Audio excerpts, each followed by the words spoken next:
following program contains explicit calls to political action. If you are addicted to the tax-exempt status, Randall might not be right for you. Check with your little sister. Speaking the truth when others hold their tongues. Wrestling for justice with left-wingers and crocodiles. Resisting the temptation to keep the peace at any price. The only talk show host who writes his own theme music, Randall Terry. Welcome, ladies and gentlemen, to Randall Terry, the voice of resistance. It is I, your servant Randall. We're going to be talking today about the TSA, my ongoing interview with Stephen Deace, the Iranian conference blaming you-know-who, America and Israel, for terrorism, and an incredible Bible story rewritten for today. Today's program brought to you in part by the Republic of Iran, proud sponsors of terrorism for over 30 years, and by the TSA, protecting Americans from terrorism one groping at a time. I'll be right back after a quick word from my friend, Joey the Hammer. As you can imagine, there are many people in an institution such as this who are here for a variety of crimes, some of which, I might add, such as myself, were never committed. They got the wrong guy in my case. Be that as it may, there are a group of people who come here who have committed crimes against children. These are disgusting human beings, and when they come here, the authorities put them in what is called protective custody. And the reason they do this is because there are certain individuals in this institution that if they get their hands on these scum, well, let's just say it like this, an unfortunate accident is bound to occur.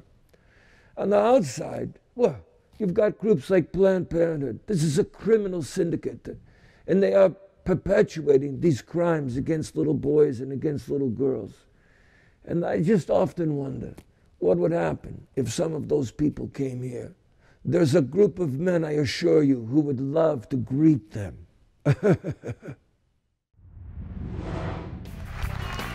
Welcome to the program, friend. A lot to talk to you about today. Let's start off with some of the ironic and the comedic. The TSA recently got into hot water for all but strip searching a 95-year-old grandmother. She was being transported after some serious medical procedures being done on her, and she had on an adult diaper. And, I'm not making this up, the TSA required her to go into another room and for the daughter to have the diaper removed. TSA officials are standing by their men saying, hey, this is a matter of national security. You never know what's going to be in grandma's diaper, do you?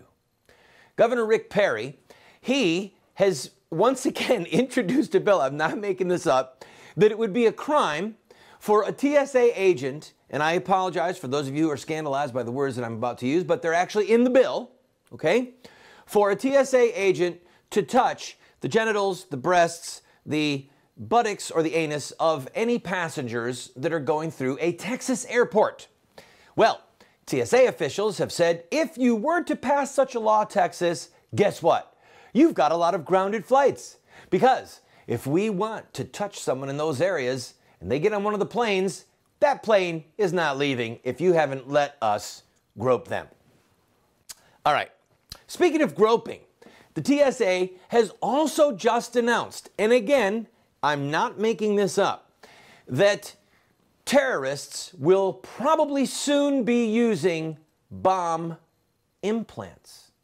In other words, they're going to put bombs inside of the human body.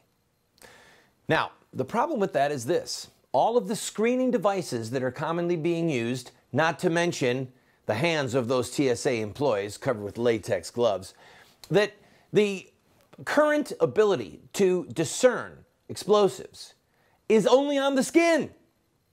That's right. And so, what we have now, I think you can see it coming. People like this with a Botox implant.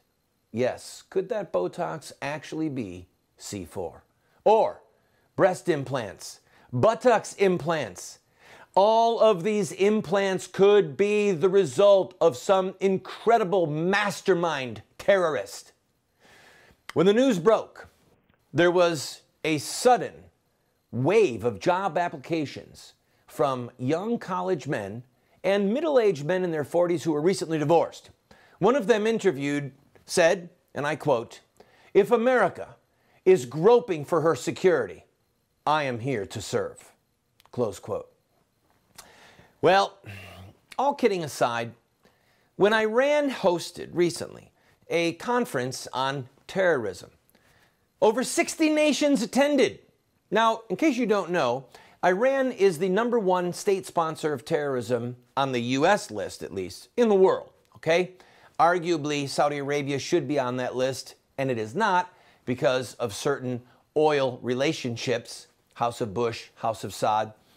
That notwithstanding, the Iranians are known sponsors of terrorism, sponsoring both Shiite and Sunni terrorists, Hamas, Hezbollah, and a slew of other terrorists who have killed untold thousands of civilians pursuing their terrorist agenda. Well, Iran hosted this event. And of course, America and Israel. Yes, the red, white, and blue is more red with the blood of people around the world. And the Jews, well, we all know that they have been sponsoring terrorism in Palestine for decades. And so these two prime examples of terrorist nations who are funding, training, meddling in the internal affairs of other nations, this is the fount of terrorism, America and Israel. It would be funny if it wasn't so sad. But to add a little bit of political drama and insult, not to mention intrigue to this, guess who showed up to the party? Go ahead. Afghanistan, Pakistan, and Iraq. Yes, our three main allies in the war on terror, Pakistan, Afghanistan, and Iraq. Places where we have shed untold blood, spent untold treasure. They went to the conference against terrorism in which the United States was villainized as the world's leading terror nation. Friend, I think that the folks at the State Department, I think that they not only take stupid pills in the morning before breakfast, I think that they have laced the water at the Pentagon and at Foggy Bottom. I think they've laced it with stupid pills. I think that they're grinding up stupid pills and putting them in people's hamburgers and their ham sandwiches for lunch. Because until the day comes when they grasp that Islam itself, historic, orthodox, Salafi Islam, all right? Syed Qutb, Hassan al-Banna, yes, and their ideological heir, Osama bin Laden, who will rule the Islamic world, the Islamic terrorist world at least, from his grave for decades to come, until they recognize that they are dealing with an ideology that is rooted in literally 1,400 years of philosophical, theological, and ultimately a military quest that is rooted in Islam itself, or at least the portions of the Islamic framework that call for violence against infidels. Until they'll admit it, until they'll face it, and until they'll deal with it on those terms, they will continue to grope little old ladies in airports and let Muslims pass by almost unhindered. Because after all, we can't profile someone based upon their religious heritage, their ethnicity, or the fact that they came from a nation that for hundreds of years has been involved with terrorizing innocent people. God save us from our State Department. I'm going to take a break. When we come back, a Bible story for you. Oh my goodness, you've heard of the parable of the Good Samaritan? Well, this one is way cooler because it's like modern and stuff. I'll be right back. Randall always liked my father because of his wit. An old friend of Dad's one morning asked him, "Hi, Ed, how have you been?" And Dad said, "Ever since I got up this morning, I've been sick in bed on 2 chairs."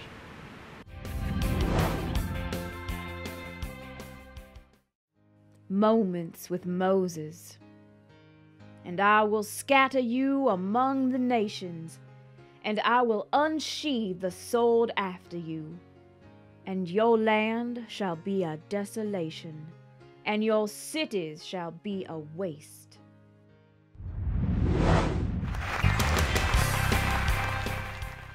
Welcome back, friend. You've heard of the parable of the Good Samaritan, the man going from Jerusalem down to Jericho who fell amongst thieves.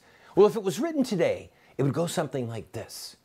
The victim was lying, moaning in a ditch, and along came a very famous preacher. He heard the moans. He looked around, and he was afraid for his life. So he passed on the other side. But when he got home, he was troubled. How is it that we have come to this? That men are beaten and left to die in a ditch? What is the cause of this? He began to pray. He read his Bible. He studied philosophy and theological history, and he decided that secular humanism, yes, secular humanism, was the root of ditch beatings. He preached a series on it. There was somebody there from a Christian publishing house who said this would make a great book. He wrote a book, Secular Humanism, The Root of Ditch Beatings. It went on to become a bestseller. He was asked to speak in conferences. He was on Christian television shows. He became a hero. One of the people that heard him speak and read his book was a young budding politician. That politician said, judging by the reaction of this crowd, I should have an anti-ditch beating platform. Yes, I could get elected being anti-ditch beating or pro-life. He ran on this platform. People voted for him, and he became the governor. Now, there was somebody else, by the way, let's get back to our original story. The other person who went by was a Christian music recording artist. That person, too, heard the moans and the cries for help from the man. That person, too, went by on the other side. But as he lay in his bed that night, he was haunted by the sounds of that voice. And he thought, there's only one thing I can do. I've got to sit at my piano and write a song. And so he got up and he went in the middle of the night. That's the kind of sacrifice I'm talking about. He got up in the middle of the night and went to his piano and wrote a song, Dying in the Ditch. He recorded it. It went to the top of the Christian charts. He won a Dove Award. He was asked to sing it at the White House. He sang it at the opening of a baseball game. And he made a lot of money. By the way, back to the man. Unfortunately, the man died. But he provided for us a lesson. We now can see that secular humanism is a threat to everyone who has to walk alongside of ditches. We now know that there are politicians out there who will run on an anti-ditch beating platform and win. Now, you may note that the ditch beatings have not ceased.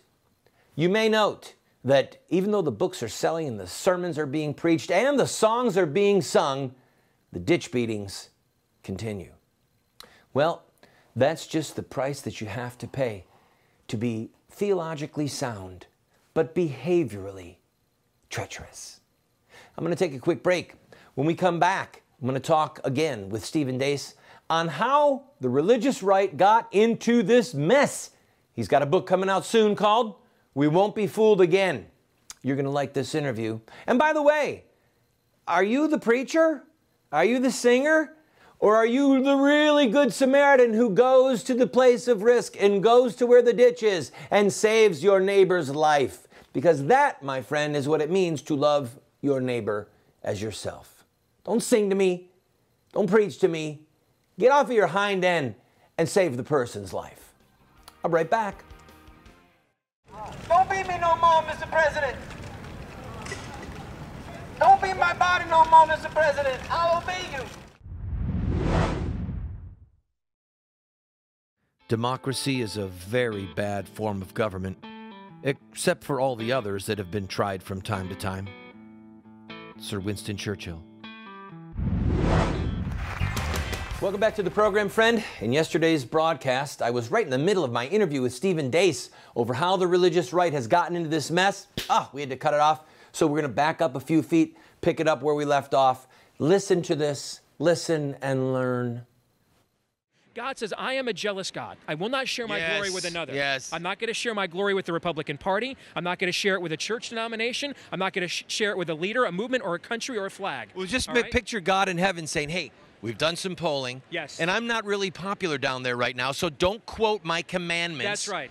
That's it. It's like one time on my show, I had a whole bunch of Christians email me furious that the Ninth Circuit Court of Appeals had said under God shouldn't be in the pledge anymore. And I went on the radio the next day and I said, you know what? I'm sure that God's just as concerned as you are. I'm sure they had an emergency brainstorming meeting of the board of directors in heaven, and they all got together and said, oh snap. Didn't see that coming. I guess I'm really not in charge. Whatever will we do? We'll have to try a whole new strategy now. Nothing changes at all based on what a court says. God is suddenly not in charge and not effective. But we, as those who know better, or should, we are acting as if he is. And even therefore, when we're trying to do the right thing, we move the ball down the field for the other team. We have accepted the pagan premise of the left on every issue. And it doesn't matter how many elections you win and how much money you raise, if you accept the premise of your opponent's argument, you have lost. He who frames the question wins the debate. Yes. Let me tell you a quick story. I ran a full-page ad in 1992 in the USA Today, and it ran in 130-something papers or 160-something papers around the country. Full-page ad that said, Christian, beware. Do not put the economy ahead of the 10 Commandments. Do you know that Bill Clinton supports? Boom, boom, boom. And then I put violates commandment this, violates commandment that. I had phone calls from two of the most famous leaders of the Christian right, personal phone calls begging me to not run the ad because they did not want the name of God brought into a political debate. Well, at some point, someone needs to stand up and say, you know, here I stand, I can do no more, may God have mercy on my soul. At some point, someone has to say, ultimately, God is in charge, and I'm willing to do whatever it takes and accept whatever consequence is forthcoming by stating that. And I think here's the irony.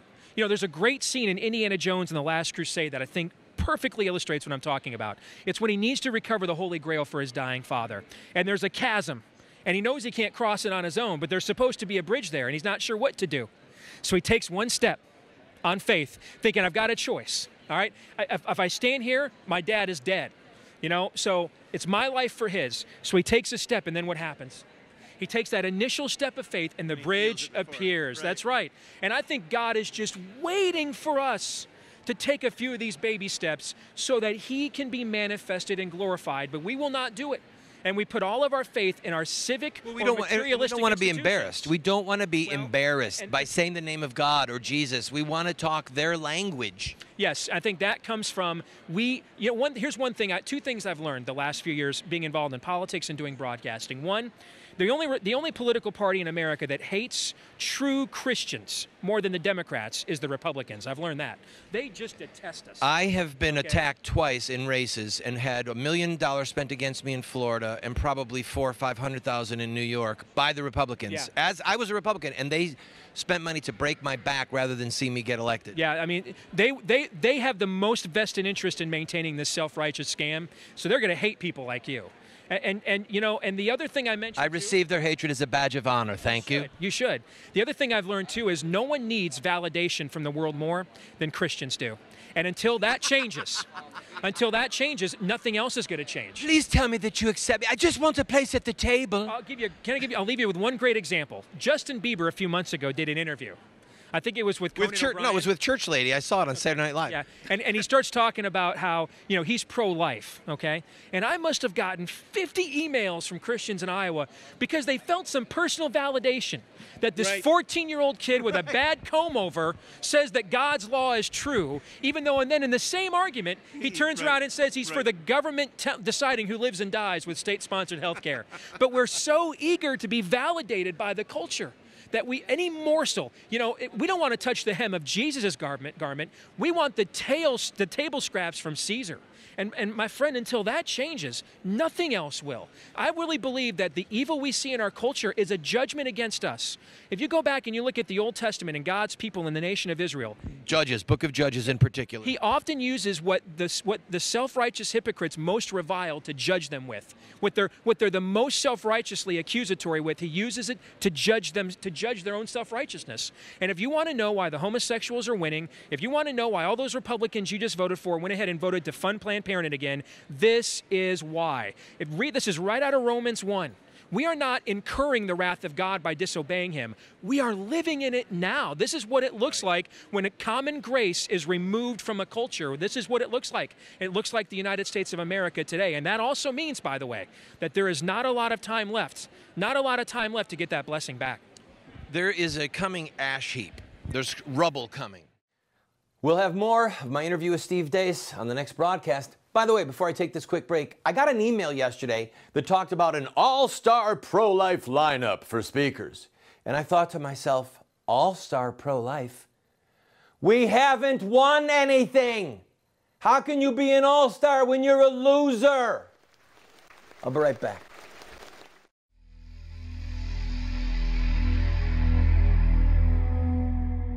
They sacrificed their sons and their daughters to the demons.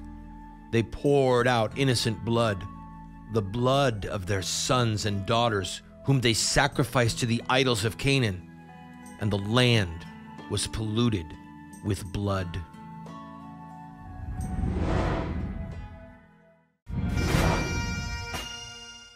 Daniel Webster said, "Finally, let us not forget the religious character of our origin.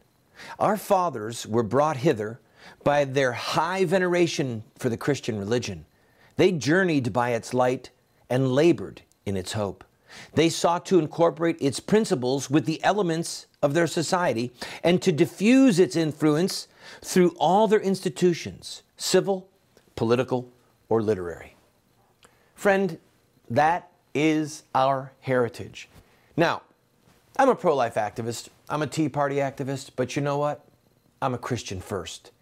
And every political effort that we make should be motivated by, propelled by, guided by Christian principles. The Judeo-Christian truths of the Old and New Testament that have been lived out for thousands of years, that is our guiding light without apology. If you want to restore life and liberty to this country, you have to have a guiding principle, an undergirding foundation. And friend, Christianity is it.